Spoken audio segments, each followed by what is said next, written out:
Hey everyone, welcome back to the English Learner Podcast. I'm Anna, and we're really happy you're listening today, whether you're relaxing, commuting, or taking a short break. Hi, everyone. This is Tom. And before we jump into today's topic, we just want to say thank you for being here and remind you to subscribe to the podcast if you enjoy learning English through real, natural conversations like this. Yes, subscribing really helps you practice listening every day, and it also means you won't miss future episodes where we talk about everyday topics in simple, natural English. And now let's move into today's topic because it's something we all experience all the time, but we don't always talk about it clearly. We're talking about feelings.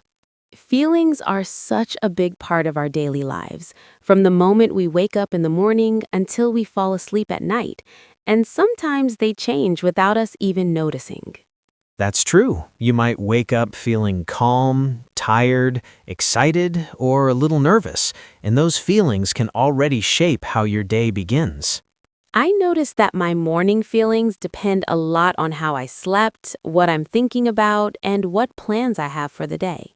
Same here. Some mornings I feel motivated and positive, and other mornings I feel quiet or slow, and both feelings are completely normal. As the day goes on, our feelings react to what happens around us, like conversations, work, messages from friends, or even small things like the weather or a song we hear. Yes, even one short message or small event can change how we feel in a moment. I think feelings are interesting because they're personal but also universal. Everyone experiences them, even if we express them differently. And learning how to talk about feelings in English helps you explain yourself better and connect more deeply with people around you. Many learners start with basic words like happy, sad, or angry, but in real life, our feelings are often more complex than that.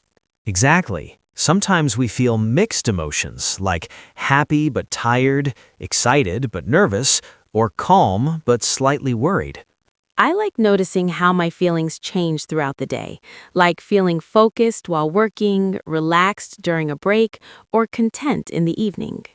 And when you can describe those feelings, even in simple English, it helps you understand yourself and communicate more clearly. Feelings also affect how we speak and act. Like when we're stressed, we might talk faster, or when we're calm, we might slow down. That's such an important point because recognizing those changes helps us communicate with more awareness. Sometimes we don't share our feelings right away, especially when we're not sure how to explain them, and that's completely okay. Yes, learning to talk about feelings takes time, and starting with simple sentences is already a great step. Even saying something like, I feel a bit tired today, or I'm feeling really happy right now, is real, useful English. And those simple sentences often open the door to deeper conversations later. Throughout the day, we express feelings in small ways, like smiling, laughing, sighing, or staying quiet. And when we put those feelings into words, it helps others understand us better and strengthens connections. That's why talking about feelings is so important in daily life, because it helps us connect with ourselves and with others. Exactly. And as we continue this episode, we'll explore how feelings appear in everyday situations and how we talk about them naturally in English. Feelings are part of every moment, and learning to notice and express them can make daily life feel richer and more meaningful. You know, I think one of the most interesting things about feelings is how they appear in almost every moment of our day, sometimes without us even noticing. Like in the morning, I might wake up feeling calm, but then a small message or a sudden thought can make me feel anxious or excited almost instantly. I know what you mean. I sometimes feel happy in the morning just because the weather is nice or I slept well, but a small problem or a busy schedule can change that feeling quickly. Exactly, and feelings are often connected to what's happening around us. Even tiny things, like hearing a song, drinking coffee, or seeing a message from a friend can influence our mood. That's so true. I've noticed that when I'm talking with people, my feelings can change depending on the conversation. A kind word makes me feel happy, a misunderstanding makes me feel frustrated, and a funny story can make me laugh immediately. And the way we feel affects the way we communicate, too. When I'm feeling confident, I speak clearly and naturally, but when I'm nervous, I might speak slowly or hesitate. Yes, and being able to notice and describe that feeling in English is really useful. Even simple sentences like, I feel nervous about this, or I'm really happy today, are important. I also think feelings appear in how we do activities. For example, if I'm cooking and feeling calm, I enjoy taking my time and being careful, but if I'm stressed, I just rush through it. Or when exercising, right? Feeling energetic makes a workout fun and strong, while feeling tired or anxious makes it more difficult. Exactly. And even at work or school, our emotions influence how we perform. Feeling confident helps us focus, while feeling worried or tired can slow us down. I notice that small reflections during the day help a lot. Pausing for a moment and thinking, how do I feel right now, can make me more aware and help me describe it in English. And describing it out loud is even better. Saying, I feel a little stressed, or I'm really excited about this project, makes the feeling real and helps you communicate with others. Feelings also appear in social situations. Talking with friends, family, or coworkers can change your mood quickly. You might feel anxious before a meeting, happy during a chat, or proud after helping someone. That's true, and noticing these changes helps us describe emotions naturally. For example, I felt nervous before my presentation, but happy afterward is very realistic English.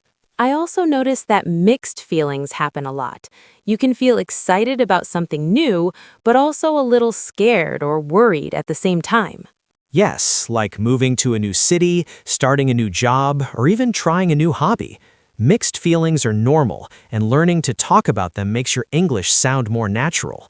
I like reflecting on my feelings at the end of the day, too. Thinking about how I felt in different moments, what made me happy or frustrated, and even small changes in my mood. That's such a useful habit. Sometimes I even write a few short sentences about my day, like, I felt tired in the morning but happy after lunch, or I was nervous before my meeting but proud afterward. Journaling like that is great because it improves vocabulary, sentence structure, and helps you notice subtle emotions that you might forget otherwise. And even when you're not writing, simply being aware of your feelings while reading, walking, or listening to music helps you practice English internally. I also think that noticing patterns in your feelings is helpful. Some people feel calm in the morning, others feel energetic, and afternoons can be stressful for many. Recognizing this allows you to describe your emotions in context. Absolutely. And it's not just about negative or positive feelings, small changes matter too. Feeling slightly annoyed, a little tired, or a bit excited can all be described and are useful in daily conversations. I understand that understanding your own feelings helps you understand others better too. When someone seems upset, happy, or worried, you can respond naturally in English, like, I understand, or that sounds exciting. Yes, empathy in language is important. It's about noticing, understanding, and expressing feelings in simple, realistic ways. Overall, feelings are everywhere, and learning to talk about them in English is not just about vocabulary, it's about understanding yourself and connecting with the world around you. You know, I was thinking about how feelings can appear in the smallest moments of our day, and sometimes we don't even notice them until we stop and reflect. For example, yesterday, I felt a little stressed in the morning because I had a long list of things to do. But then I made a cup of tea and sat by the window, and suddenly I felt calmer and more focused. I totally get that. I sometimes feel overwhelmed in the morning too, but taking just a few minutes to breathe or do something simple can really change my mood. Exactly. And even small interactions with other people can influence how we feel. A short message from a friend, a smile from a coworker, or someone saying thank you can make your whole day feel lighter. That's so true.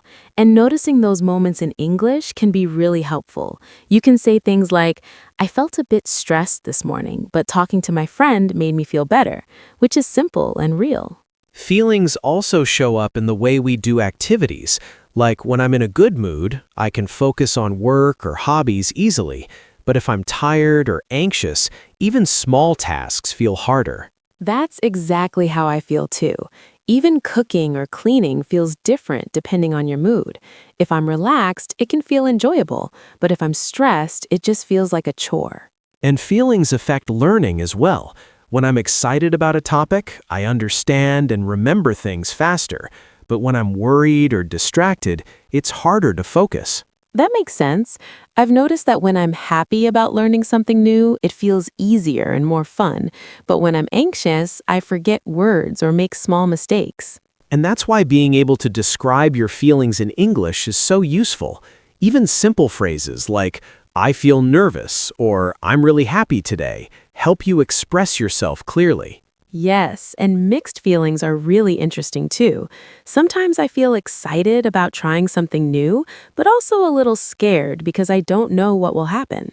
Mixed feelings are very normal, like starting a new job or moving to a new city. You might feel thrilled about the opportunity, but also nervous about leaving something familiar behind. I also noticed that reflection helps a lot. Thinking about how you felt during different moments of the day makes you more aware of your emotions and helps you talk about them naturally in English. Absolutely.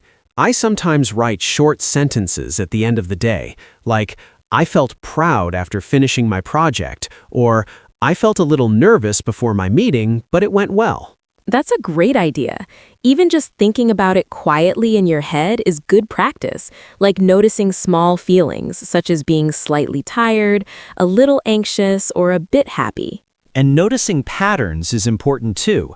Maybe mornings are calm, afternoons are busy, evenings are relaxed. Talking about these patterns in English helps make your language sound natural. Small emotional changes also matter.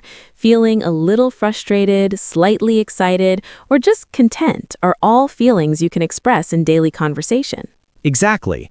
And understanding your own feelings helps you understand others. For instance, if someone says, I feel stressed, you can respond naturally, I understand, or that must be tough, which builds connection. I also like noticing how feelings appear during activities I enjoy.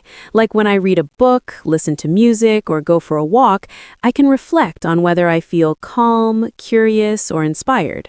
Yes, and expressing that in English is very useful.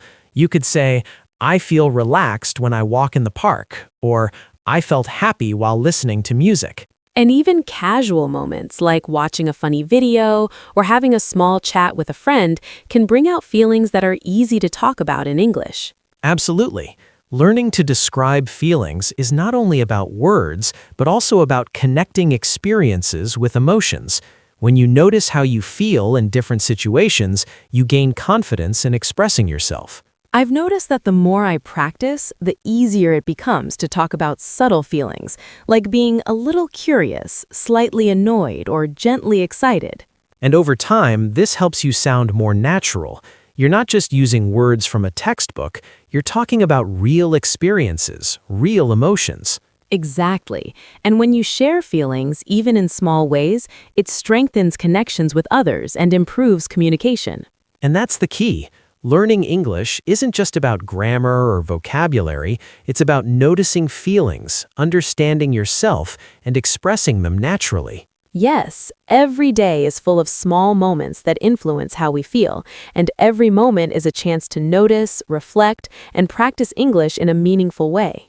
And the more we practice talking about feelings, the more confident we become in real-life situations, whether at work, school, home, or with friends. Feelings are everywhere, and learning to describe them makes life richer, conversations deeper, and English learning more practical and fun. You know, talking about feelings really shows how important it is to pay attention to our emotions every day. They shape how we act, how we communicate, and even how we enjoy life. That's so true. Noticing feelings doesn't have to be complicated. Even small moments, like feeling a little happy after finishing a task or feeling slightly stressed before a meeting, are worth acknowledging. Expressing these feelings in English makes your language feel more real and personal. You can say something like, I feel a bit tired but happy about my day, and it communicates exactly how you feel.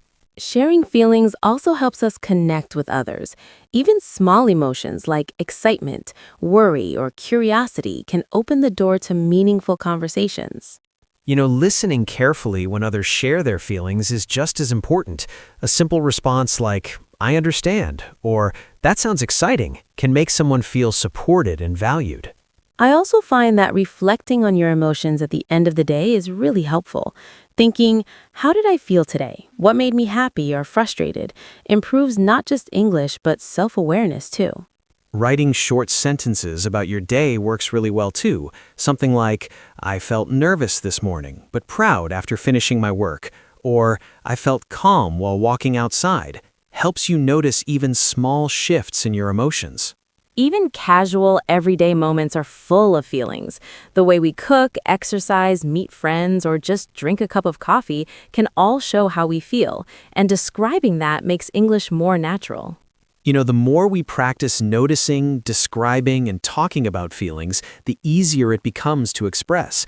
Subtle emotions like being slightly anxious, a little excited, or gently curious become easier to express. Over time, this helps us understand ourselves better and communicate more naturally. Conversations feel real, not just like exercises from a textbook. Honesty is important too. Feeling happy, sad, nervous, excited, tired, or proud, all of these are part of life, and sharing them, even in small ways, is okay. You don't need complicated words or perfect grammar. Simple, genuine sentences are enough to communicate your feelings clearly. Every day is full of moments that influence our emotions. Each moment is an opportunity to notice, reflect, and describe how we feel, whether we're at home, work, school, or out with friends. Practicing this regularly builds confidence.